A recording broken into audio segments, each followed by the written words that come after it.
처가 식구 알기를 개떡으로 아는 놈이 있었는데 결국 어떻게 되었는지 알려드릴게요.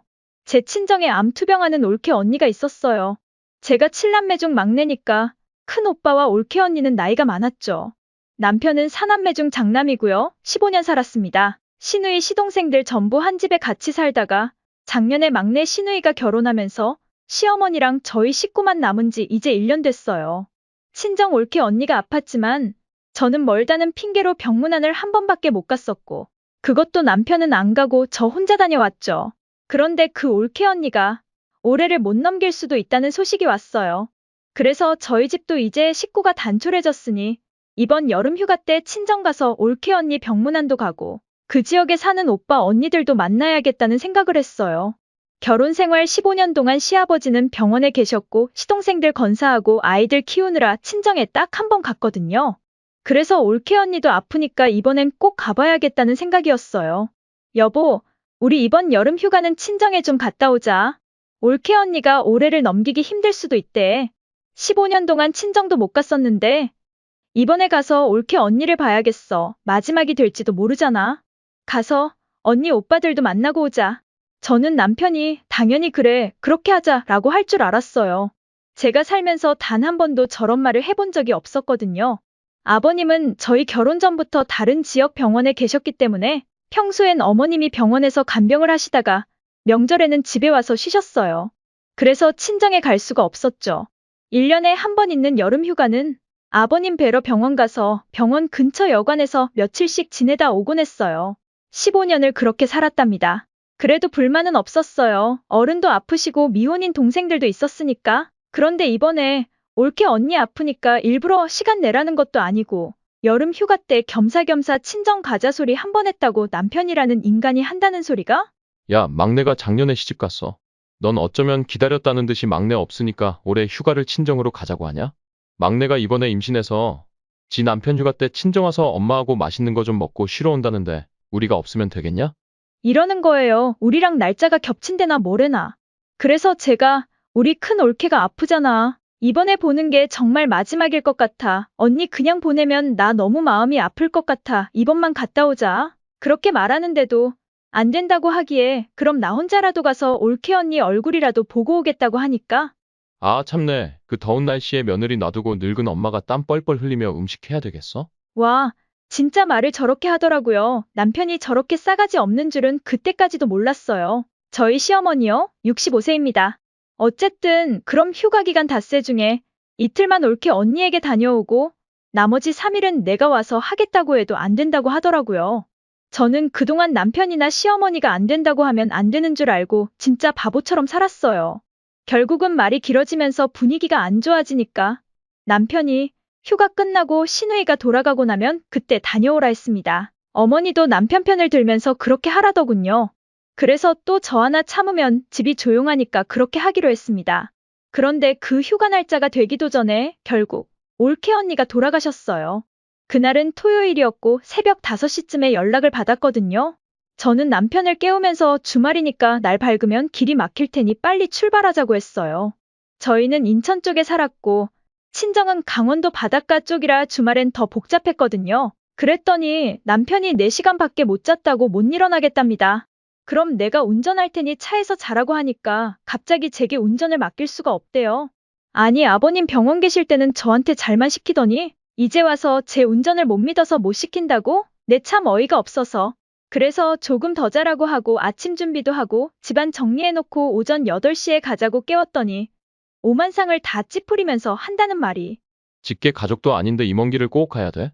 제가 잘못 들은 줄 알고 뭐라고 했어? 다시 말해봐 했더니 아니, 친언니도 아니고 올케인데 이 먼 길을 가야 하냐고. 당신은 형제가 많아서 형부도 많은데 그럼 앞으로 형부 돌아가실 때마다 빠짐없이 다 갈 거야? 이러는 거예요. 거기다 시어머니도 나오면서 아니 어쩌다 쉬는 주말에 돌아가셨다니. 오늘 산악회 등산 가는 날인데 거기도 못 가겠네. 이러면서 같이 거드는데 그때 머리를 한 대 얻어맞은 것처럼 결혼 15년 만에 제정신이 딱 돌아오더라고요. 아, 저 사람들에게 나는 가족도 뭐도 아닌 집안일이나 하는 종이었구나. 그동안 해달라는 대로 다 해주면서 살았더니 나를 등신 취급하네? 남편이라는 놈은 친구 장모님 돌아가셨다고 전라도에도 갔다 오고 동료 모친상이라고 경상도도 갔다 오는 걸 숱하게 봤는데 아내의 친정 식구들은 그들에겐 남보다 못한 사람이었던 거예요. 그래도 장례식은 가야 하니까 아무 말 안 했고 어쨌든 장례식장에는 같이 왔습니다. 그런데 저녁이 되니까 남편이 집에 가자고 하네요. 지금 가도 집에는 새벽에 도착하는데 다음날 쉬어야 월요일에 출근한다면서.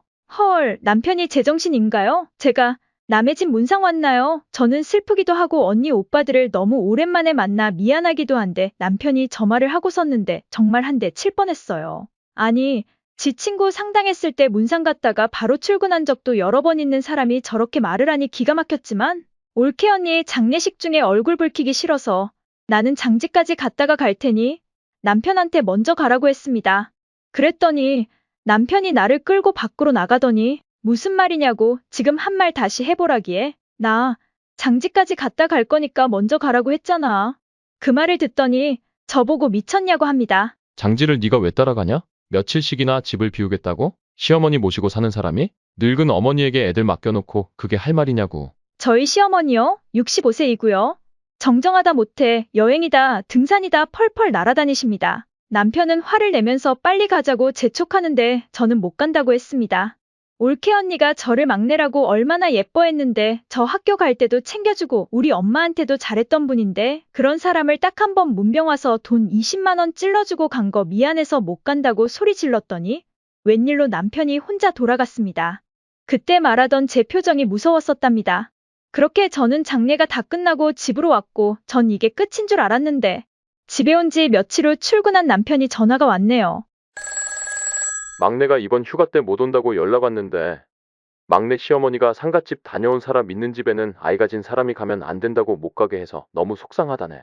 시어머니도 시누이 전화를 받았는지 그러게 뭐하러 굳이 거기까지 갔다 와서 임신한 막내가 쉬러 오지도 못하게 하냐?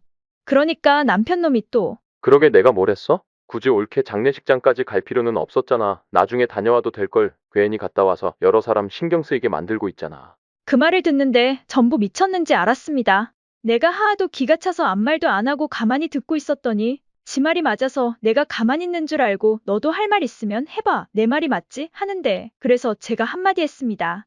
야, 이거 어이가 없네. 내가 너 같은 믿고 여태 살았구나. 니애미하고 니 동생들은 내가 죽으면 장례식장에 와볼 촌수도 안 되는 거였어? 난 또 니들이 가족인 줄 알고 10년을 넘게 챙기고 살았네. 이제라도 가르쳐줘서 고맙다 새끼야.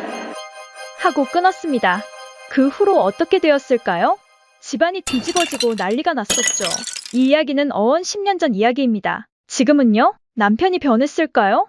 제가 이제 더 이상은 같이 안 살겠다고 작정하고 집을 나왔어요. 처음엔 길길이 날뛰고 애들 못 준다고 해서 다 놔두고 방 하나 구해서 나왔더니 한 달도 안 돼서 애들을 데려다 주더라고요.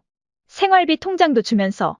바로 옆 동네 살아서 소식은 듣고 살았었는데 소문이 두 가지로 나더라고요. 집 나간 며느리가 나쁘다는 쪽과 오죽하면 그 착한 며느리가 나갔겠느냐 하면서 저는 뭐 아무래도 상관없었어요. 그 사람들만 안 보고 살면 되니까. 그러다 나중에 남편이 자기도 집에서 나와 우리랑 살겠다는 걸 제가 싫다고 했습니다. 시어머니도 그렇지만 남편이 더 문제였는데 여전히 자기가 뭐가 잘못된 건지 모르는 이기적인 사람 데리고 내 남은 생을 또 등신처럼 살고 싶지 않았거든요. 지금은 아이들 다 크고 간간히 알바하면서 먹고는 살고 있습니다.